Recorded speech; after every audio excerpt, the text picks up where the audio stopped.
Gubernur Sulawesi Selatan mendukung penuh migrasi siaran TV analog ke digital untuk meningkatkan kualitas siaran televisi. Pemprov Sulsel juga siap membantu sosialisasi ini ke masyarakat. Nah, yuk merapat yuk. Pemerintah memang terus memopulerkan saluran TV digital untuk memberikan pelayanan informasi dengan kualitas gambar dan suara yang lebih baik. Dan dukungan percepatan migrasi siaran TV analog ke digital ini juga ikut disosialisasikan oleh pemerintah Provinsi Sulawesi Selatan. Salah satunya dengan mengadakan acara Jalan Sehat Anti Mager bersama Ketua KPI Pusat pada hari Minggu 21 Mei 2023 kemarin di Jalan Jenderal Sudirman, Makassar. Dalam kegiatan ini, Gubernur Sulawesi Selatan Andi Sudirman Sulaiman mengajak masyarakat Sulsel mendukung penuh migrasi digital.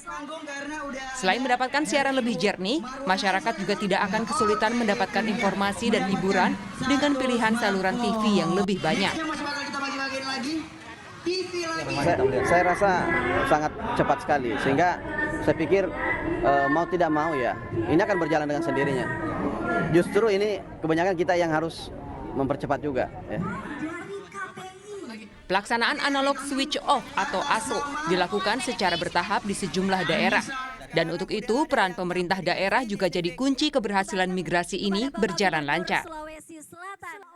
Kalaupun nanti ada kendala-kendala maka perlu didiskusikan terutama dengan Kementerian Kominfo ya, karena memang KPI sifatnya dalam konteks saja mensupport agar ASO segera dilaksanakan karena tidak ada lagi alasan penundaan. Digital ini disambut oleh masyarakat, pemegang MUK dan pemerintah. Jadi semua sinergi kompak, kita menyambut digital, semuanya sinergi dari semua hulu sampai hilir.